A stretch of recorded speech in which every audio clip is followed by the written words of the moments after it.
বিল্লাহিল আজিজিল হামিদ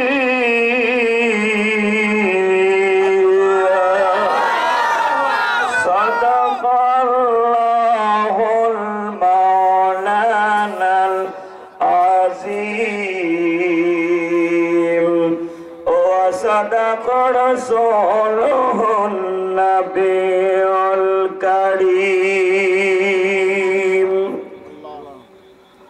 قال رسول الله صلى الله عليه وسلم إطعام الطعام وأفشوا السلام وصلوا بالليل والناس نيام تدخلوا الجنة بسلام أو كما قال عليه الصلاة والسلام في شان حبيبه إن الله وملائكته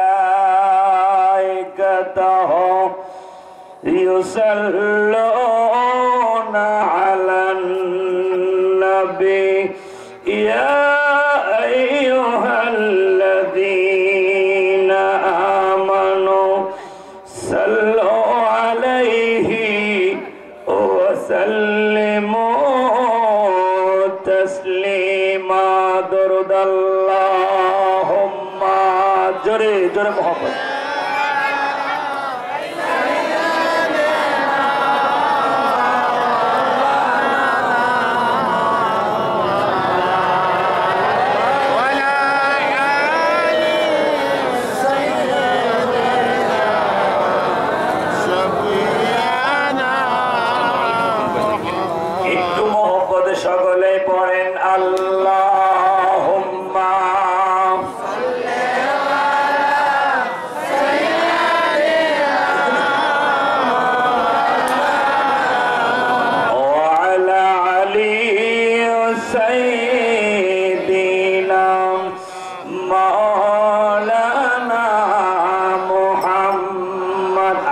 সুস্থ আছেন সকলে বলেন আলহামদুলিল্লাহ আরো জোরে বলেন আলহামদুলিল্লাহ একবার দরুদ শরীফ পড়লে মহান আল্লাহ তাআলা 10টি রহমত নাজিল করেন সকলে বলে আলহামদুলিল্লাহ আমাদের এই দরুদটুকুন মহান আল্লাহ তাআলা বাতাসের সঙ্গে মিশিয়ে মিশিয়ে 6000 মাইল দূরে মদিনাতুল মুনাওয়ারায় সবুজ গম্বুজে আমাদের জন্য দরুদটুকুন পৌঁছায় দিকে আমরা চাই না দেখি কারা কারা জান দু হাত ধরে দেখান তো লিল্লাহি তাকবীর আর দেরি নয় দিল থেকে সকলে উচ্চারণ করেন আল্লাহুম্মা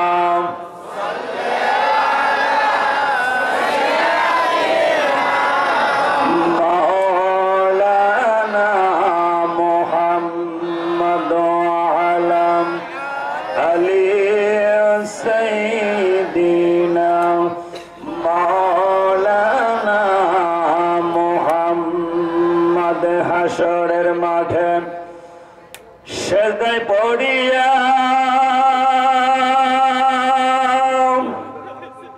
কাঁদিবেন নবীজি যার যার মাফ করে দাও গো মাওলা উম্মত আমার গুনাহগার আল্লাহুম্মা জোরে জোরে মোহাম্মদে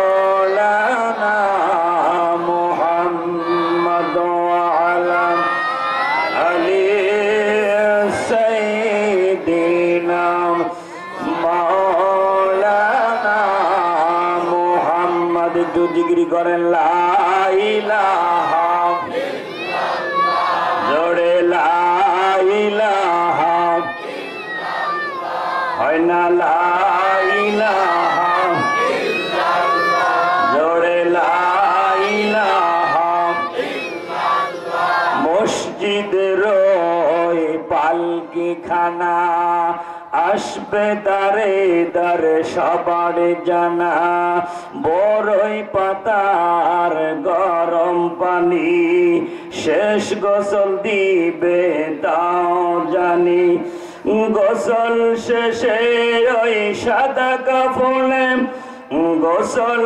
শেষে ওই সাদা কাফনে চির বিদায় দেবে তাও জানা জোরে বলেন আল্লাহু আকবার মসজিদের ওই পালকি খানা আসবে দারে দারে সবার জানা বড়ই পাতার গরম পানি শেষ গোসল দিবে তাও জানি গোসল শেষে ওই সাদা কাফনে গোসল শেষে ওই সাদা কাফনে চির বিদায় দিবে তাও জানা কবরের আযাব যে এত কঠিন সইতে আমি পারিব না মৃত্যুর যন্ত্রণা কত কঠিন সইতে আমি পারিব না লা ইলাহা ইল্লাল্লাহ জোরে লা ইলাহা ইল্লাল্লাহ লা ইলাহা ইল্লাল্লাহ মুহাম্মাদুর রাসূলুল্লাহ বালাগাল উলা বিকামালিহি কাশাফাত দুজা বিজামালিহি হাসানাতি জামিউ খিসালিহি সাল্লাল্লাহু আলাইহি ওয়ালিহি नसीब जर में बतहा गुसर कन जहालम मुहम्मद रा खबर कन बलगल उला बिकमालिही कशफत दुजा बिजमालिही हसनति जमीउ खिसालिही সাল্লাল্লাহু আলাইহি ওয়া আলিহি সংক্ষেপে তো আল্লাহুম্মা আমিন রব্বানা যালামনা আনফুসানা ওয়া ইল্লাম তাগফির লানা ওয়া তারহামনা লানাকুনান্না মিনাল খাসিরিন রব্বুল আলামিন রাজত গভীর হতে থাকে দুনিয়ার সমস্ত অফিস আদালত গুলি খোলা হয়ে যায় রাত যত গভীর হতে থাকে দুনিয়ার সমস্ত অফিস আদালত গুলি বন্ধ হয়ে যায় রাত যত গভীর হতে থাকে তোমার রহমতের অফিস আদালত গুলি খোলা হয়ে যায় তুমি তো রহমতের অফিস নিয়ে বসে আছো আল্লাহ গো তোমার দরবার থেকে আমাদের হাত গোলা ফিরায়া দিও না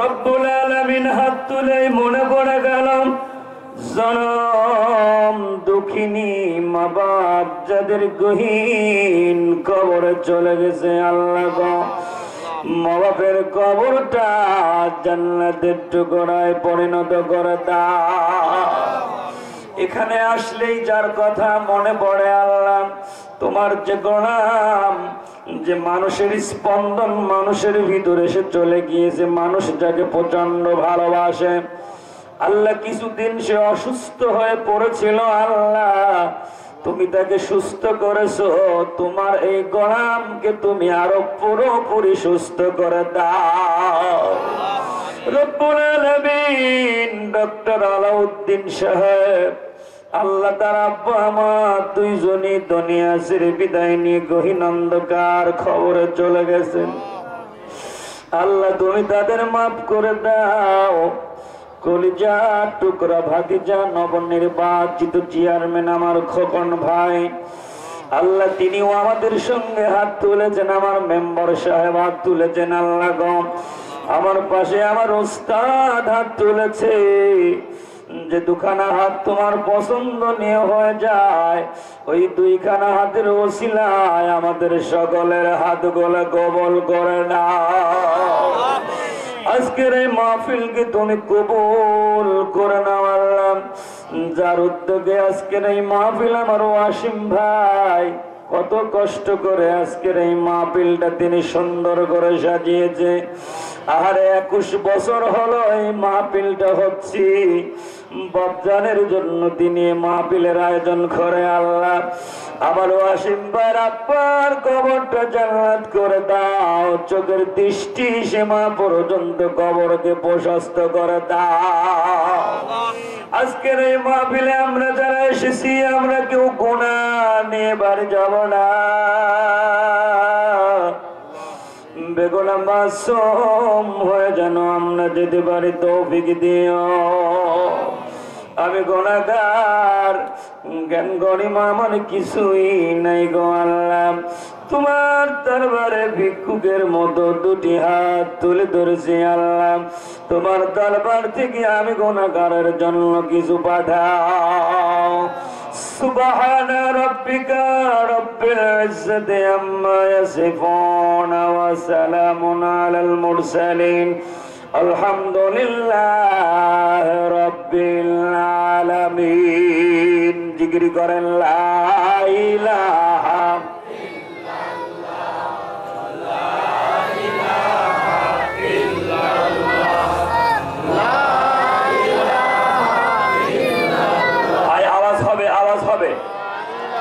আল্লাহর নাম নিতে ভালো লাগে না খারাপ লাগে? সকলে উচ্চারণ করেন, ভালো লাগে না খারাপ লাগে? আমার ভাইরা, সেই নামের কারণে যে কোরআনের রাজ কায়েম করার জন্য আমার নবী, আপনার নবী, বিশ্ব নবী শিয়াবে আবি তালেবের ভিতরে 2.5 বছর জেল খেটেছিলেন। সে নামের কারণে যে কোরআনের রাজ কায়েম করার জন্য আমার নবী, আপনার নবী, বিশ্ব নবী উহুদের ময়দানে তার দান মোবারক শহীদ করেছিলেন। যে নামের কারণে যে কোরআনের রাজ কায়েম করার জন্য আমার নবী, আপনার নবী, বিশ্ব নবী তায়েফের ময়দানে তার শরীর থেকে রক্ত দিয়েছিলেন। আমরা সেই কোরআনের জন্য হাত দিতে পারি, সেই কোরআনের জন্য পা দিতে পারি, সেই কোরআনের জন্য রক্ত দিতে পারি, সেই কোরআনের জন্য জীবন দিতে পারি, কিন্তু কোরআনকে ছাড়তে পারি না। কারা কারা ছাড়বেন না? 2 হাত তুলে দেখা।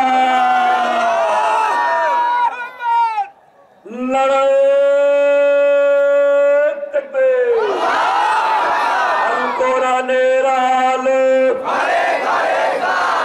হাদিসের আলো, কোরআন হাদিস যেখানে, কোরআন নাই যেখানে, আলেম ওলামা যেখানে, মসজিদ মাদ্রাসা যেখানে, ইসলামের আলো।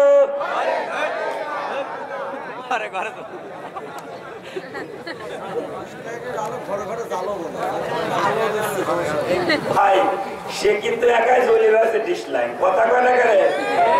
আমরা ডিশ লাইনের আলো বের করে কোরআনের আলো জ্বালাবো, রাজি আছেন? হবে কোরআন থেকে, কথা হবে কি থেকে? জোরে বলে। মৃত ব্যক্তিদের রুহের মাগফিরাত কামনায় 21তম বাৎসরিক দোয়া ওয়াজ মাহফিলের সম্মানিত সভাপতি সাহেব, 5 নং নন্দলালপুর ইউনিয়ন পরিষদের সম্মানিত অভিভাবক, বিশিষ্ট সমাজসেবক, আমাদের অত্যন্ত ভালোবাসার মানুষ জনাব জিয়াউর রহমান খোকন সাহেব, আল্লাহ তার গোলামকে কোরআনের জন্য, ইসলামের জন্য কবুল আর মঞ্জুর করে নিক, আমরা বলি আল্লাহুম্মা আমিন। আজকের এই মাহফিলের সার্বিক পরিচালনায় রয়েছেন বাহারুল উলুম হাফিজিয়া মাদ্রাসার সম্মানিত মুদাররিস জনাব হাফেজ কারি ইলিয়াস হুসাইন সাহেব, আল্লাহ তার হাতে তাইয়্যিবা সেফায়ে কুল্লিয়া দান করুন, আমরা বলি আল্লাহুম্মা আমিন। আজকের এই মাহফিলের বিশেষ আলোচক, বিশেষ বক্তা ইতিপূর্বে আপনাদেরকে আলোচনা শুনিয়ে ধন্য করলেন সুদূর কুষ্টিয়া থেকে আগত জনাব হযরত মাওলানা হাফেজ কারি মাসুম বিল্লাহ সাহেব মাদাজিল হুলালি বারাকাল্লাহু ফি হায়াতি, বলেন আল্লাহুম্মা আমিন। আমার ডান দিকে বসা রয়েছেন আমার শ্রদ্ধেয় উস্তাদ মসজিদুল পাহাড়ের সম্মানিত খতিব জনাব হযরত মাওলানা আতিয়ার রহমান সাহেব মাদাজিল হুলালি বারাকাল্লাহু ফি হায়াতি, বলেন আল্লাহুম্মা আমিন। মঞ্চে আরো উপস্থিত রয়েছেন আমার অত্যন্ত ভালোবাসার মানুষ, সদ্য নির্বাচিত মেম্বার আমার মানিক ভাই, ইসলামের পক্ষে কথা বলার জন্য নিবেদিত প্রাণ, মসজিদ মাদ্রাসায় দান সদকা করার জন্য উদ্গ্রীব রয়েছেন। ভাইকে আল্লাহ হায়াতে তাইয়্যিবা দান করুন, আমরা বলি আল্লাহুম্মা আমিন। আমার সামনে উপবিষ্ট আমার অত্যন্ত শ্রদ্ধেয় প্রীতিতুল্য মুরব্বী যুবক ভাইরা, সেনাস্পদ কচিকাচারা, পর্দার অন্তর আড়ালে অবলা সরলা সুশিক্ষিতা আমার মা এবং বোনেরা, প্রত্যেকের প্রতি আমার আন্তরিক সালাম। আসসালামু আলাইকুম ওয়া রাহমাতুল্লাহি তাআলা ওয়া বারাকাতুহু। মহান আলিশান দরবারে ভাই, আমি কিন্তু শুরুতেই বলেছি, যদি আমি আপনাদেরকে বারবার অ্যাডভান্স করি তাহলে কিন্তু আলোচনা হয় না, আলোচনার মাঝে অ্যাটেনশন নষ্ট হয়। বাইরের লোকজন, ওই গেটের সামনের লোকজন কেন আপনারা দাঁড়ায় আছেন বলেন, একটা বারের জন্য বলেন, আর সামনের দিকে একবার আগে আসেন। বলেন তো কোরআন সামনে না পিছনে? কোরআনকে যারা মহব্বত করেন তারা পিছনে যাবেন না সামনে আসবেন? বেশি দূর বলা লাগে না, কোরআন সামনে, আপনারা সামনে আসবেন। কথা কয় না? হ্যাঁ, ফাঁকা থাকতেছে, লোকজনে ঢুকতে পারতেছে না, একবারে ঢুকে নেন জিকিরের সাথে সুবহানাল্লাহ আলহামদুলিল্লাহ লা ইলাহা। ওয়াজের পরিবেশ যদি আপনারা না করে দেন তাহলে ওয়াজ হবে না তো ভাই। বারবার যদি আমি লোকজনকে সরাই তাহলে তো অ্যাটেনশন নষ্ট হয়ে যাবে। একবারে সরিয়ে নেন, আর যাতে না সরা লাগে। আর স্বেচ্ছাসেবক ভাইরা ওই গেটের কাছে যারা দাঁড়ায় থাকে, মেহেরবানি করে সুন্দর করে ভালোবাসা দিয়ে তাদের বসিয়ে দিন, আর জিকির করুন লা ইলাহা জোরে লা ইলাহা। একবারে সরবেন, আর কিন্তু সরানো হবে না, আর কিন্তু সরানো হবে না। অনেক উপস্থিত মাশাআল্লাহ। বাম দিকে কিছু জায়গা আমি প্রথমে শুরুতেই বলেছি, এই ভাইরা একটু সরছে না, সামনে সরে আসুন আর জিকির করুন লা ইলাহা। একদিন তোমার নাম মসজিদে হবে আলান, একদিন তোমার নাম মসজিদে হবে আলান, ঠিক কিনা? তৈরি থেকো, তৈরি রেখো, তৈরি থেকো, তৈরি রেখো, কবরের মাল সামান, একদিন তোমার নাম মসজিদে হবে আলান লা ইলাহা। এইদিকে একটু সরবেন, পিছনের ভাইরা যুবক ভাইরা সামনে একবার একটু সরে নেবে, আর যাতে সরাতে না হয়। ভাই একটু মেহরবানি করে, কোরআন সামনে কিন্তু আমি বলেছি, কোরআন সামনে, আপনারা কোরআনের দিকে মুভ করেন, একবারে সরে নেন লা ইলাহা জোরে লা ইলাহা, হয় না লা ইলাহা লা ইলাহা ইল্লাল্লাহ মুহাম্মাদুর রাসূলুল্লাহ, বলেন আলহামদুলিল্লাহ। কথা কি শুরু করা যায়? কথা শুরু করা যায়? সম্মানিত ভাইরা, আমরা শুকরিয়া জ্ঞাপন করছি সে মহান আল্লাহ তাআলার দরবারে, যিনি আমাদেরকে শত ব্যস্ততার মধ্য দিয়ে হলেও, যে সময় করোনা এবং অভিকরণের কারণে লক্ষ লক্ষ মানুষকে মহান আল্লাহ তাআলা বিদায় করে দিলেও আমাদেরকে মহান আল্লাহ তাআলা বাঁচিয়ে রেখেছেন। জোরে বলেন বাঁচানোর মালিক কে? আর একটু আওয়াজ দিয়ে বলেন কে?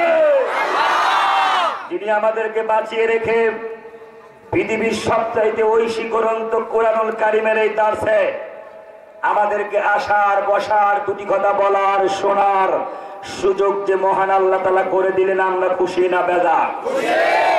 আমরা সেই আল্লাহ তাআলাকে খুশি করার জন্য সকলেই দিল থেকে একবার উচ্চারণ করি আলহামদুলিল্লাহ। শুকরিয়া আদায় করলে নিয়ামত বাড়ে না কমে? আরো জোরে বলে।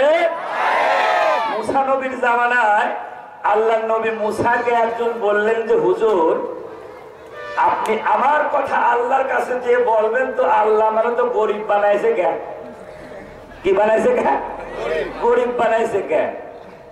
এখন আল্লাহর নবী মুসা কুহে তুর পাহাড়ে আল্লাহর সাথে কথোপকথন করতে গিয়ে বললেন, আল্লাহ গো, আমার উম্মতের ভিতরে একজন এরকম বলেছে যে তাকে তুমি গরিব বানাইছো কে, এটা জিজ্ঞাসা করেছে। তখন আল্লাহ তাআলা বললেন, আমি ওকে যা দিছি ও যেন শুকরিয়া আদায় করে। বলেন সুবহানাল্লাহ। এই কথাটা বললেন মুসা নবীর জামানায়। আমার কথা কি বোঝা যাচ্ছে ভাই? আমরা কিন্তু ওই রকম আলোচনা করব না, ওই রকম আলোচনা শুনবো না। ঘন্টার পর ঘন্টা আলোচনা শুনবো, কিন্তু এখান থেকে কিছুই নিয়ে যেতে পারবো না। এইরকম আলোচনা কিন্তু শোনার কোনো দরকার নাই, ঠিক কিনা বলে? আজকে এখানে যারা আমরা আসছি, তিনটি কাজ করলে আরামসে আল্লাহর জান্নাতে যাওয়া যায়। আমরা কিছু এখান থেকে আমল নিয়ে যাব, মারামারি আর জ্ঞানদান করার জন্য আমরা এখানে আসি নাই। কথা কোন ঠিক কিনা? আমরা গোলাম কার? আরো জোরে বলেন কার? এক নম্বর মুসা নবী বললেন যে হে আল্লাহ, আমার উম্মতের ভিতরে ওই ব্যক্তি এটা বলে। আল্লাহ বললেন তুমি শুকরিয়া আদায় করতে বলো এক। আরেকজন আল্লাহর নবী মুসার জামানায় মুসাকে বললেন, হে আল্লাহর নবী মুসা, আপনি আমার ব্যাপারে আল্লাহর কাছে জিজ্ঞাসা করবেন যে আমাকে যে সম্পদ আল্লাহ দেবে, আল্লাহ তো কারো না কারোর কোনো সম্পদ দিচ্ছেই, তা আমার ভাগ্যেও তো কিছু সম্পদ আছে। এই সম্পদ যেন মহান আল্লাহ আমার একবারে দিয়ে দেয়, বারে বারে নেব না। কথা কয় না কেন? কয়বারে নিবি? মানে বাইগে বাইগে নিয়ে। কিন্তু দেখেন, আপনি একজনকে 20,000 টাকা ধার দিলেন, সেই লোকটা আপনার 1,000 করে যদি 20 বার দেয়, টাকা কি এক জায়গা করা যায় ভাই? মোটামুটি রাস্তায় শেষ, ঠিক কিনা? তার কথা হলো যে আল্লাহ আমার ভাগ্যে যে সম্পদ রেখেছে, মহান আল্লাহ যেন একবারে দিয়ে দেয়, আমি একটু নারী সারি খেয়া দেখবো, ঠিক কিনা? ঘর এটাও আল্লাহর নবী মুসা আল্লাহ তাআলার কাছে যে বললেন, আল্লাহ গো, আমার উম্মতের ভিতরে এই লোকটা এমন কথা বলে। আল্লাহ তাআলা বলল, যাও গিয়ে তারে বলো তার কথা আমি কবুল করে নিলাম। সুবহানাল্লাহ। 1 বছর পরে ওই এলাকা দিয়ে তিনি যাইতে দেখে বিশাল শান শওকতওয়ালা বাড়ি, বিশাল রাজা ধীরাজরা যেভাবে বাড়ি করে রাজারা, সেই রকম রাজার মতো বাড়ি করা। মুসা নবী ওই পথ দিয়ে যেতে একজনকে জিজ্ঞাসা করলেন, ভাই এই যে বাড়ি করেছে কে? তখন কিন্তু ওনার নাম বললে চিনছে যে এই লোক তো সেই লোক রে, আমার কাছে বলছিল আল্লাহর কাছে সম্পদ একবারে নিয়ে দেন, ঠিক কিনা? ঘর আল্লাহ কি এত সম্পদ একবারে দিয়েছে? নেক্সট টাইম আবার আল্লাহর কাছে কথোপকথন করতে গিয়ে বললেন, আল্লাহ গো, আমার উম্মতের ওই ব্যক্তির কি সম্পদ তুমি একবারে এত দিয়েছো? আল্লাহ বলল, না, সম্পদ আমি কমই দিছিলাম, কিন্তু সম্পদ বাড়ানোর ক্ষেত্রে সে 2টা জিনিস করেছে, এই কারণে তার সম্পদ বাড়াছে। আজকে আপনারা কি সম্পদ বাড়াতে কেউ চান? কথা কয় না? চান? সম্পদের মালিক হতে চান? তাহলে সেই 2টা জিনিস কি এখন বলবো না মুনাজাতের আগে বলবো, যাতে কেউ জানতে না পারেন? কথা কয় না কেন? সবাই কি আপনারা শুনতে রাজি? দেখি কারা কারা হাত ধরে দেখান তো, মাশাআল্লাহ লিল্লাহ। তার সম্পদ বাড়ানোর ক্ষেত্রে 2টা জিনিস সে করেছিল, আল্লাহ বলতেছে সেই 2টা জিনিস আমরা আজকে শুনতে চাই। কথা কন ঠিক কিনা? সম্মানিত ভাইরা, আমি গুনাহগার, খুব সংক্ষেপ কথা বলবো, 12টা পার করবো না, কারণ 12টার পরে তাহাজ্জুদের সময় হয়ে যায়।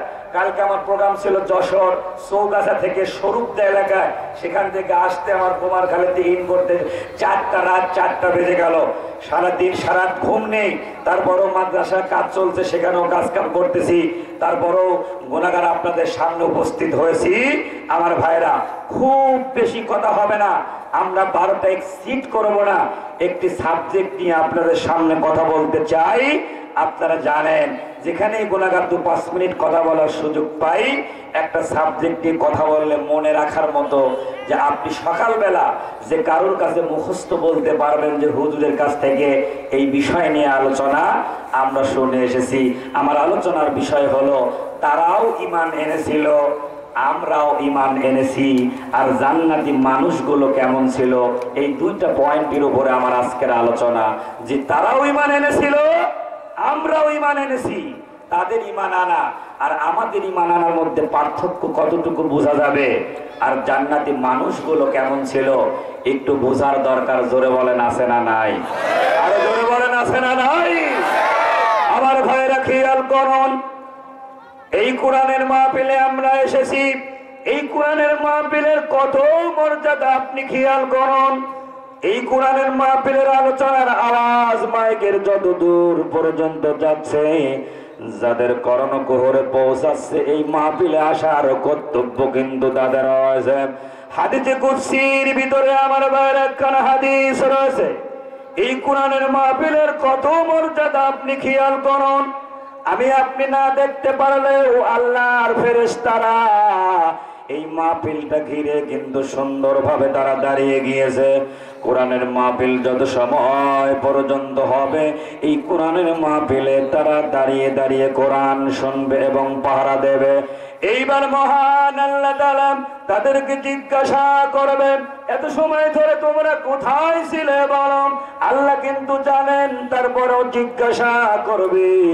আর ফেরেশতারা বলবে, আল্লাহ গো, তোমার ওই বান্দা ওয়াসিম তার বাবার মৃত্যু বার্ষিকী উপলক্ষে 21তম তাফসীরুল কোরআন মাহফিলের সে আয়োজন করেছিল, ওইখানে তোমার বান্দা বান্দিরা ছিল, আমরা সেখানে লিপিবদ্ধ ছিলাম, আমরা তাদেরকে ব্যারিকেড করে রেখেছিলাম।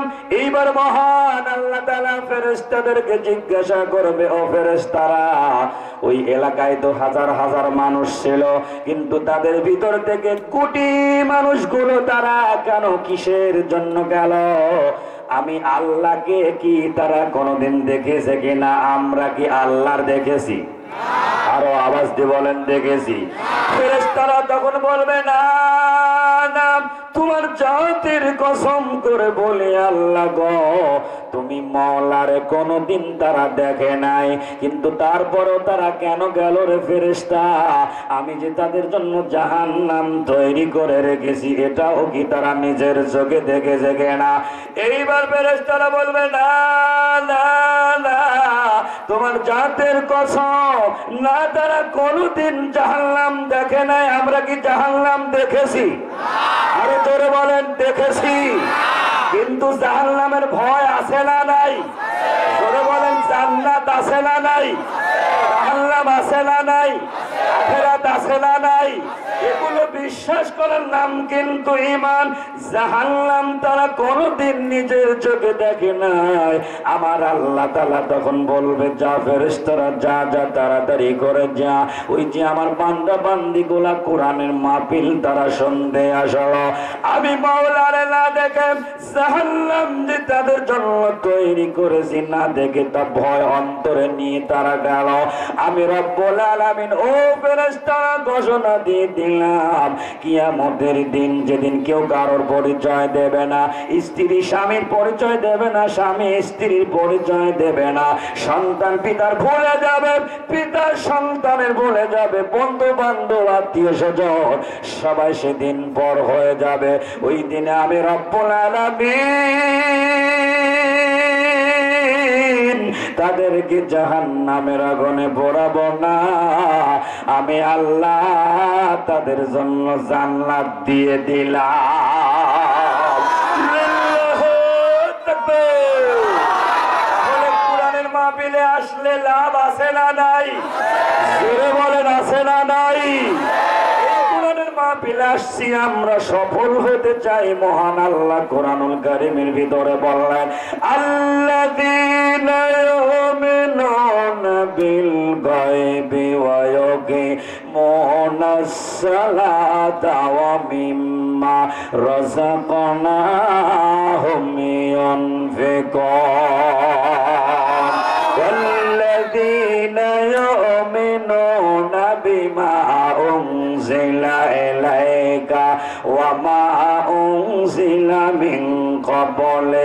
ওয়া বিল আখিরাতি হুম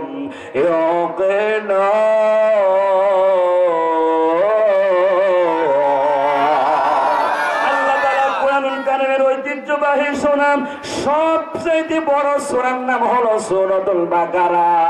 286টা আয়াতে কারিমা নাজিল, 5টা আয়াতে কারিমা মক্কা আর 281টা আয়াতে কারিমা নাজিল হয়েছে মদিনায়। এই সূরা 3 নম্বর আয়াত থেকে মহান আল্লাহ বলেন, সফল হবে তারা যারা হলো গায়েবকে বিশ্বাস করে। গায়েব হলো আল্লাহ, গায়েব হলো জান্নাত, গায়েব হলো জাহান্নাম। এই গায়েবকে যারা বিশ্বাস করে তারা সফল। এবং যারা নামাজ কায়েম করে, আল্লাহর দিয়া রিজিক আল্লাহর রাস্তায় ব্যয় করে। আমাদের নবীর পূর্বে যে নবী রাসূল এসেছিলেন পৃথিবীতে, তাদের উপরে যে কিতাব নাজিল হয়েছিল, এই কিতাবের উপরে যারা বিশ্বাস করে, আল্লাহ বললেন আখিরাতকে যারা বিশ্বাস করে, মহান আল্লাহ বলেন উলাইকা আলা হুদাম মির রাব্বিহিম ওয়া উলাইকা হুমুল মুফলিহুন।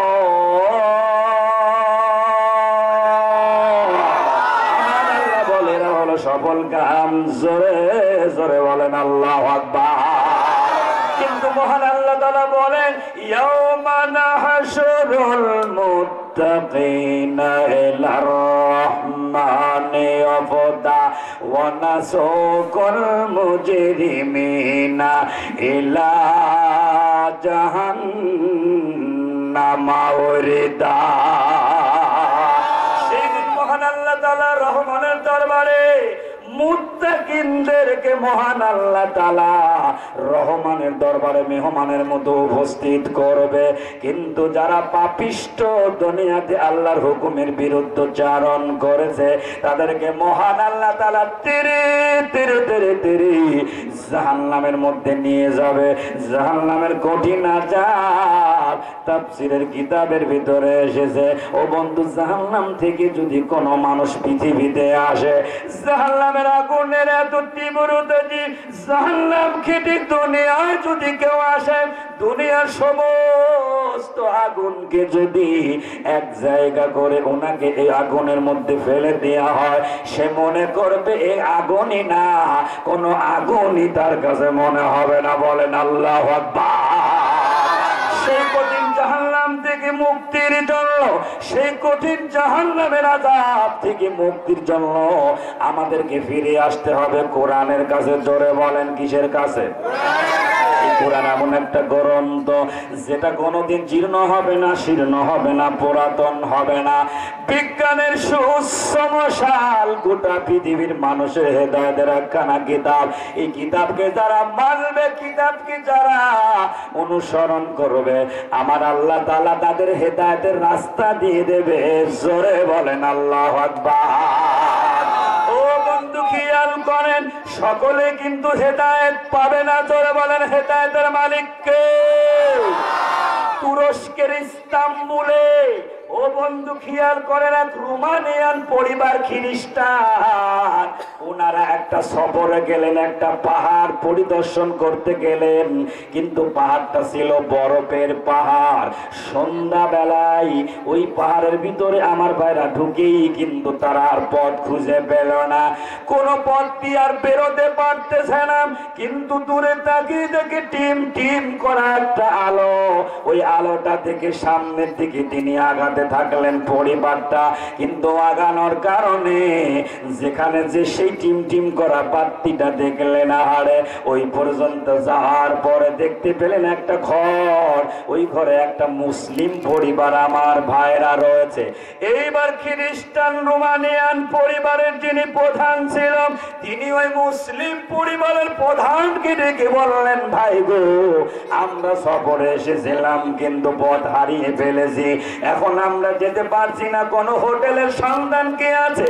এইবার মুসলিম পরিবারের যিনি প্রধান, তিনি বললেন যে স্যার যাওয়ার দরকার কি হবে, আপনারা পথ খুঁজে পাবেন না, আজকে রাতটা আপনারা আমাদের বাড়িতে থাকেন, যেভাবে থাকার জায়গা আছে থাকেন।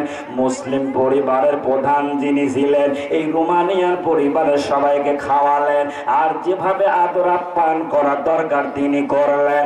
থাকতে দিলেন নিজের ঘর ছেড়ে কনকনে শীতের ভিতরে কুয়াশায়। ও বন্ধু, সকালবেলা রোমানিয়ান পরিবারের যিনি প্রধান খ্রিস্টান, উনি উঠে দেখে মুসলিম পরিবারের প্রধান এবং তার স্ত্রী এবং তার বাচ্চা, তার বৃদ্ধা মা একটা গাছের নিচে শিশিরের নিচে পড়ে তারা ওখানে শোয়া। এই জিনিসটা দেখে তার কেমন লাগলো, অনুভূতিটা বলল, ভাই আমরা খ্রিস্টান মানুষ, কিন্তু তোমরা নিজেদের জায়গাটা ছেড়ে দিয়া আমাদেরকে থাকতে দিলে কেন? তখনও সে কোরআন সম্পর্কে তার ধারণা ছিল না। সে তখন বলতেছে মুসলিম পরিবারের প্রধান জি, আমাদের এই কোরআনে আছে সেটা হলো মানুষ বিপদে পড়লে তার সাহায্য করা লাগে। এইবার তখন মুসলিম পরিবারকে জিজ্ঞাসা করতেছে রোমানিয়ান পরিবারের প্রধান এই কোরআনে আর কি কি আছে।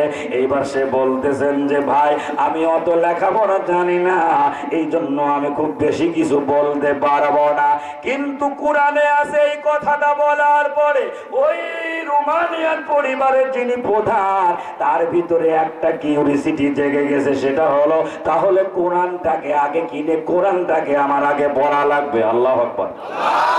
এইবার মুসলিম পরিবারের প্রধানদের থেকে বিদায় নেওয়ার পরে হোটেলে এসে এই রোমানিয়ান পরিবারের যিনি প্রধান খ্রিস্টান আগে একখানা কোরআন কিনল, সেই কোরআনটা ইংরেজিতে কোটেশনওয়ালা। ও বন্ধু, সরল অনুবাদ, সেটা পড়ার পরে তার ভালো লেগে গেল। ও বন্ধু, তিনি মুসলমান হলেন, পরিবারকে মুসলমান বানালেন। এখনো পর্যন্ত পত্রিকায় আমি দেখেছি আমার ভাইরা, এই রোমানিয়ান পরিবারের উদ্দেশ্য হলো মানুষ যাতে বিনা পয়সায় কোরআন শিখতে পারে। কোরআন শেখার জন্য কোনো টাকা লাগবে না, একটা পাঠশালা খুলে দিয়েছে, বিনা পয়সায় মানুষ কোরআন জানতে পারে, পড়তে পারে। ও বন্ধু, খেয়াল করেন, আজকে কিন্তু আমাদের হাতে কোরআন না থাকার কারণে, কোরআনের আইন না থাকার কারণে, ও বন্ধু খেয়াল করেন, সমাজে কোরআন প্রতিষ্ঠা না হওয়ার কারণে মহান আল্লাহ তাআলা কিন্তু আমাদের উপরে গজব দিয়ে রেখেছেন। এই গজব থেকে মুক্তির একমাত্র রাস্তা হলো কোরআনের কাছে ফিরে আসতে হবে, নবীর আদর্শের কাছে ফিরে আসতে হবে, তবেই মহান আল্লাহ তাআলা আমাদের উপর থেকে তার গজব তুলবে। কথা কোন ঠিক কিনা? আপনাদের কষ্ট হচ্ছে? আলোচনা কি চলবে? চলবে। দেখি কারা কারা শুনবেন, শুনবেন, হাত তুলবেন তো। সারা রাত, সারা রাত, সবাই সারা রাত। আপনারা থাকবেন, আমি আর ভাই চলে যাবো। কথা কয় না কেন? সবাই তো সারা রাত শোনা যাবে না, সারা রাত কি শোনা যাবে? নিট একটা টাইম। এইবার আসেন তো আমার ভাইরা, তাহলে দুইটা পয়েন্ট খেয়াল করেন। মাঝে মধ্যে কিন্তু আমি কোন বিষয়ে আলোচনা করতেছি আপনাদেরকে ধরবো। দুইটা পয়েন্টের এক নাম্বার হলো জান্নাতি মানুষগুলো কেমন ছিল, আর তারাও ঈমান এনেছিল, আমরাও ঈমান এনেছি। এই ঈমান আনা আর তাদের আর আমাদের ভিতরে পার্থক্য কতটুকু সেটা আমি আপনাদেরকে বলতে চাই। তার আগে জান্নাতি মানুষগুলো কেমন ছিল আমরা আলোচনার ভিতর দিয়ে আনতে চেষ্টা করি। ও বন্ধু খেয়াল করুন, জনৈক একজন মুসলিম যুবক যাবে মদিনার উদ্দেশ্যে রওনা দিলাম। ও বন্ধু খেয়াল করুন, উঠে চড়ে তিনি প্রচন্ড গরমের ভিতরে 300 মাইল দূর তার বাড়ি থেকে মদিনা, অর্ধ মাইল মানে 300 মাইলের অর্ধেক পথ তখন তিনি এসে প্রচন্ড গরমের ভিতরে তিনি মনে করলেন যে এই উঠটারে একটা জায়গা বেঁধে রেখে যদি একটু আরাম করে নিয়ে যেতে পারে তাহলে বাকি পথটা আমার যাওয়া আমার জন্য সহজ হয়ে যাবে। একটু খেয়াল করুন আমার ভাইরা, একটা খেজুরের বাগান তালাশ করতেছিল ওই নওজোয়ান যুবক। খেজুরের বাগান পেয়ে গেলাম, খেজুরের বাগানের ভিতরে উটটা ঢুকায়া দিলাম, ওই উটটারে একটা গাছের সঙ্গে বেঁধে রেখে আর একটা গাছের সঙ্গে হেলান দিতে দেরি হলো, কিন্তু নওজোয়ান যুবকের ঘুম আসতে দেরি হলো না। জোরে জোরে বলেন আল্লাহু আকবার। কিন্তু আমার ভাইরা খেয়াল করুন, ওই উটটা বাঁধা ছিল যে গাছের সঙ্গে, ওই গাছের থেকে দড়ি ছুটায়া উটটা ওই বাগানের আরো যত ছোট ছোট গাছপালা গুলা ছিল ওগুলো ভেঙে চুরমার করে নষ্ট করে দিল। কিন্তু বাগান মালিক উনি মুরব্বী মানুষ, বাগান দেখতে এসে দেখে তার গাছগুলা সেভাবে ধ্বংস করা, নষ্ট করা, কিন্তু নিজেকে কন্ট্রোল করতে পারল না। একটা ইট উঠালেন, ইটের সামনের দিকটা চুকা থাকায় জোরে করে যখন উটের দিকে লক্ষ্য করে মারল, ওই উটটার ঘাড়ের ভিতরে ওই চুকা দিকটা ভরে দিয়ে রক্তক্ষরণ হয়ে জমিনে পড়ে উটটা মারা গেল। জোরে বলেন আল্লাহু আকবার। কিন্তু আমার ভাইরা মুরব্বী উটটারে মেরে ফেলে দেওয়ার জন্য মারি নাই, কাকতালীয় ভাবে উটটা পরে মরে গেল। কিন্তু মুরব্বী মুসলমান উনি মনে মনে চিন্তা করলো, আরে কি হলো, কি হয়ে গেল, একটা জীব পশুকে আমি হত্যা করে ফেললাম। আরে এইবার তিনি বসে আছে ওখানে, আর নওজোয়ান যুবক দীর্ঘ সময় ঘুম এসেছিল, এইবার ঘুম ভেঙে মদিনায় যাবে যুবক, যানবাহন তার উট ছাড়া আর কিছুই না। কিন্তু দেখতে পেলেন উটটা মরে পড়ে আছে, মুরব্বী একজন মানুষ সেও সেখানে বসা, জিজ্ঞাসা করতেছে, বাবাজি কে মারলো আমার এই উটটা? সঙ্গে সঙ্গে আমার ভাইরা নওজোয়ান যুবক এই কথাটা বলার সাথে সাথে ওই মুরব্বী তখন বললেন, বাবারে তোমার এই উটটা আমার এই গাছপালাগুলো এভাবে নষ্ট করেছে, আমি নিজেকে কন্ট্রোল করতে না পারেন একটা ইটকে আমি এমন ভাবে মেরেছি সামনের দিকটা চুকা থাকায় তোমার উটের ঘাড়ের মধ্যে ঢুকে যে রক্তক্ষরণ হয়ে মারা গিয়েছে তোমার উটটা। এইবার আমার বাইরে যুবকের রক্ত ওই মুরব্বীর চাইতে গরম না ঠান্ডা? দেখি গরম কার কার হাত ধরে তো মাশাআল্লাহ, যুবকদের যুবক আছে নাকি? লিল্লাহে তাকবীর। যুবকের রক্ত কিন্তু মুরব্বীর চাইতে গরম, এমন জোরে একটা থাপ্পড় মেরেছে, আরে ওই মুরব্বীর জমিনে পড়তে দেরি হলো, কিন্তু মুরব্বীর মরতে দেরি হলো না। জোরে জোরে বলেন আল্লাহু আকবার। ও ভাইরা খেয়াল করুন, সমস্যা বাড়তেছে না কমতেছে? জোরে বলে। এইবার মুরব্বী মারা গেল, নওজোয়ান যুবক সে কিন্তু ওইখান থেকে উঠে চলে গেল না। নওজোয়ান যুবক সে চিন্তা করতে লাগলো, আরে আমার উটটা মেরে ফেললো হলো আমার এই মুরব্বী, কিন্তু আমি তো মুরব্বীরে মেরে ফেললাম, আমি তো মানুষ হত্যা করে ফেললাম, আমি তো জাহান্নামে চলে যাব। দুনিয়া থেকে কোরআনের আলোকে আমি এর বিচার নেব, কোরআনের আলোকে আমি এর শাস্তি নিয়ে নেব। দীর্ঘ সময় সেখানে বসা। এইবার ওই মুরব্বীর দুইটা ছেলে বাগান দেখার জন্য আসলো, কিন্তু মুরব্বীর ছেলে দুইটা আসার পরে দীর্ঘ সময় বাবা বাড়িতে যায় না, বিদায় বাবার খোঁজে এসে দেখে আহারে একটা উট পড়ে আছে, পাশে পড়ে রয়েছে তার বাবা। দুইটা ছেলে কাঁদতে কাঁদতে নওজোয়ান যুবককে বলতে লাগলো, ভাই কে আমার বাবারে মারলো, কে আমার বাবারে মারলো? এইবার নওজোয়ান যুবক তখন ওই দুইটা ছেলেকে বলতে লাগলো যে, ছোট ভাইরা আমি কিন্তু কাকতালীয় ভাবে তোমার বাবার একটা থাপ্পড় দিয়েছিলাম, তোমার বাবা আমার উটটারে মেরে ফেলেছে, এই উটে চড়ে আমি মদিনায় যাব, নিজেকে কন্ট্রোল করতে না পেরে আমি একটা থাপ্পড় দিয়েছি, আর তোমার বাবা জমিনে পড়ে গিয়ে তোমার বাবা মারা গিয়েছে। ও ভাইরা তোমরা আমাকে এই দুনিয়া থেকে এই শাস্তিটা আমাকে দিয়ে দাও কোরআনের আলোকে। দুইটা ছেলে তখন বলল, ঠিক আছে চলো, অদ্য জাহানের খলিফা উমারের কাছে তোমরা চলো, নিয়ে যাই।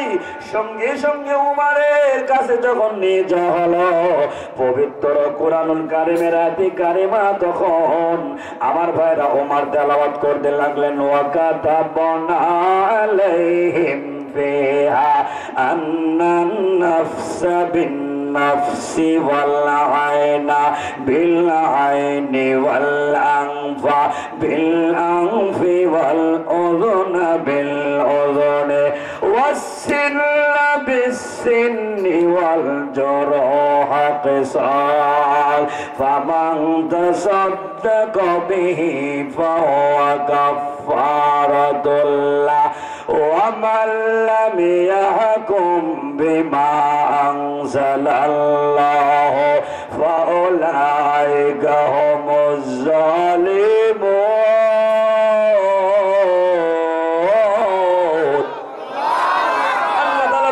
কোরআনের ভিতরে লিপিবদ্ধ করা হয়েছে জানের পরিবর্তে জান, চোখের পরিবর্তে চোখ, নাকের পরিবর্তে নাক, কানের বিনিময়ে কান, যখন সময়ের বিনিময়ে সমান যখন সমূহ। কিন্তু যদি কেউ কাউকে ক্ষমা করে দেয় তাহলে সে পাক হয়ে যাবে। আল্লাহর হুকুম অনুযায়ী, আল্লাহর কোরআন অনুযায়ী যারা বিচার ফায়সালা করবে না তারা হলো জালেম। কথা বলে ঠিক কিনা? আমার ভাইরা খেয়াল করুন।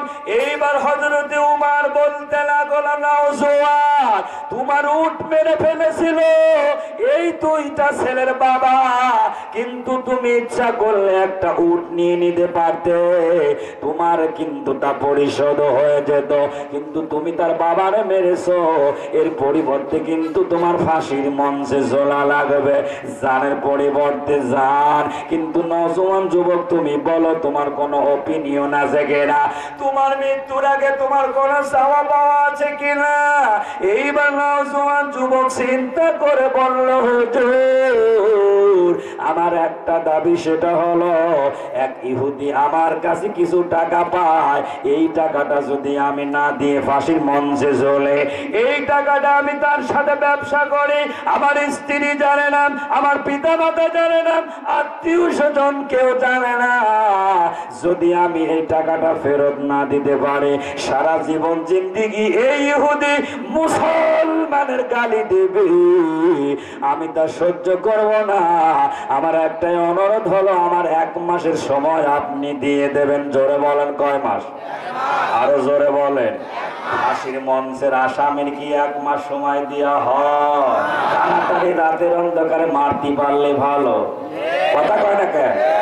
আপনাদের বোধহয় কষ্ট হচ্ছে, মুনাজাত করে দিলাম, কি আলোচনা চলবে? চলবে। বলেন তো আল্লাহু আকবার। আরো জোরে বলেন আল্লাহু আকবার। মাঝে মাঝে আমি দেখবো যে না মোটামুটি স্পিড ঠিক আছে কিনা, কথা কোন ঠিক কিনা। আরে ভাই ভয় করবো কার? কথা বলতে যে ভয় করবো কার? কিন্তু আমরা যুবকরা খেয়াল করি, যুবকদের যে অবস্থা, ইসলামের পক্ষে যুবকরা থাকলে সেই ইসলাম খুব দ্রুত গতিতে আগায়, কিন্তু যুবক আজকে কিন্তু মোবাইলের কারণে যুবক সব শেষ। কথা কোন ঠিক কিনা? আমার ভাইরা একটা মোবাইল, আজকে খেয়াল করেন ইহুদিরা মুসলমানদের ঈমান ধ্বংস করার জন্য কোনো ক্রাইটেরিয়া তারা পাচ্ছিল না, কিন্তু একটা জিনিস তারা পেয়ে আজকে খুশিতে বাগুম বাগুম যা জেনে যাচ্ছে সেনে। আমার ভাইরা খালি মোবাইল, খালি টানাটানি। কথা কন ঠিক কিনা? স্ত্রী বাড়িতে আছে, স্বামী অনেক খাটাখাটনির পরে এখন বাড়িতে গেল, দেখে যে মোবাইলে সব টানাটানি। কই গো ভাত কাপড়? কয় যে ওখানে ভাত, ওখানে পানি, অমুকটা খাও নাই মরো। কথা কয় না? ভাই অবস্থা এরকম হচ্ছে কিনা? দেখেন যুবকরা কত চালাক। এক যুবক সম্পর্ক করেছে এক মেয়ের সাথে, কিন্তু নাম তো লিখতে পারে না, জরিনা, নাসিমা, হামিদা, তাই তো বাড়িতে টের পেয়ে যাবে মা কিন্তু 8 পাস, মা কি পাস। তাই যুবক কত চালাক খেয়াল করেন আমার ভাইরা। তে ওই মেয়েটার নাম্বারের সাথে উপরে লিখে রাখছে ব্যাটারি লো। কি লাগেছে? কি লাগেছে? Battery low. কত বুদ্ধি খেয়াল করেন। সেই ব্যাটারি লো লেখার পরে খুকা এখন মোবাইলটা রেখে গেছে গোসল করতে, এখন ফোন তো দিয়ে দিয়েছে খুকার সেই সম্পর্কের মানুষটা বাঁচতেছে, তাড়াতাড়ি করে মা রান্না বাড়া ফেলে রেখে হাত মুখ এরকম ধুয়ে ছেলের মোবাইল তো খুকা গোসল করতে, এখন দেখে যে নাম্বার ঠিকই উঠেছে কিন্তু ব্যাটারি লো। আরে আমার খুকা কথা বলতে পারবে না, কানের সাথে কথা না বলে দেয়া দিয়েছে চার্জের মধ্যে। কথা বলে না কোন জায়গা দিয়েছে? এইবার খুকা আসলো, খোকা আসার পরে বলতেছে, খোকা তোর না একটা ফোন আইছিল, কিন্তু দেখলাম যে ব্যাটারির লো, তাই চার্জ দিয়ে দিছি। ও আয়তাল কুসু করে বউ দিয়ে বাঁচা, আল্লাহ বাঁচিয়েছি। আছে না নাই আমার ভাইরা? যুবকদের অবস্থা কিন্তু আজকে এটা, যেই যুবকদের অবস্থা হবে এটা, সেই দেশে যুবকদের দিয়ে ইসলামের কোনো উপকার হবে না। কথা কোন ঠিক কিনা? ইমানকে পরিপক্ক করতে হবে, ইমানকে আরো তাজা করতে হবে। কথা কোন ঠিক কিনা?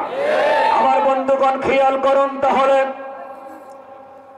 নওজোয়ান যুবক কিন্তু বলতে লাগলো, 1 মাসের সময় আপনি আমার দেবেন, ওই 1 মাসের সময়ের ভিতরে ওই ইহুদির টাকা পয়সা আমি সব পরিশোধ করে দিয়েছি, আমি আর ফাঁসির মঞ্চে চলবো।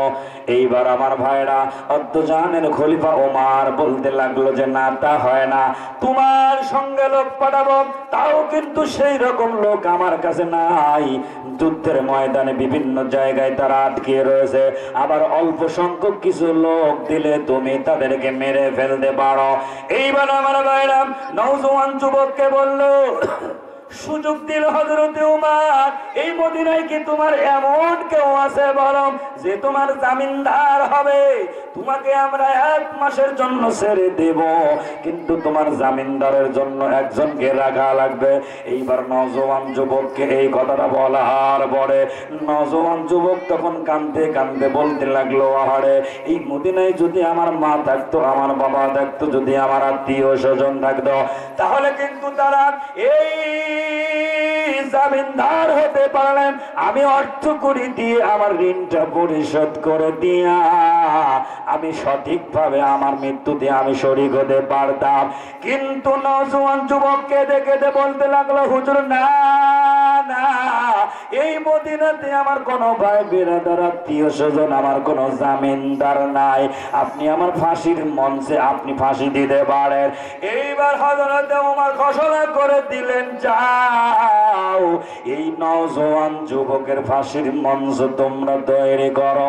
এইটা বলে হযরত ওমর সামনে যখন এগিয়ে যাচ্ছে, পিছন থেকে একজন তাকিয়ে দিয়ে বললে, হুজুর, আমি এই নওজোয়ান যুবক মুসলমানের জামিনদার হব। দেখেন আল্লাহ নবীর সাহাবী উমর আর কেউ নয়, হযরত আবু যর গিফারী রাদিয়াল্লাহু তাআলা আনহু। বলেন আল্লাহু আকবার। এক মুসলমান আরেক মুসলমানের জন্য কত সম্পর্ক তার। ও বন্ধু খেয়াল করেন, আব্দুর রহমান ইবনে আউফ রাদিয়াল্লাহু তাআলা আনহু যখন মক্কা ছেড়ে মদিনায় গেল, তখন আবু জেহেল তার বাড়ি দখল করে নিল। এইবার আল্লাহর নবীজি আব্দুর রহমানকে ডেকে বললেন, ও আব্দুর রহমান, তোমাকে দেখে আমার বড় কষ্ট হয়। আহারে, মক্কায় তোমার কত সুন্দর বাড়ি ছিল, জমা জমি টাকা পয়সা, কোনো কিছুর অভাব ছিল না, কিন্তু তোমার দেখি বড় আমার কষ্ট হয়। এইবার আব্দুর রহমান ইবনে আউফ বলে, হুজুর, মক্কায় সব কিছু রেখে এসে আমি আপনার পেয়েছি, আপনার চেহারা দেখে আমার সব ভুল হয়ে যায়। এইবার নবীর সাহাবীদেরকে বললেন,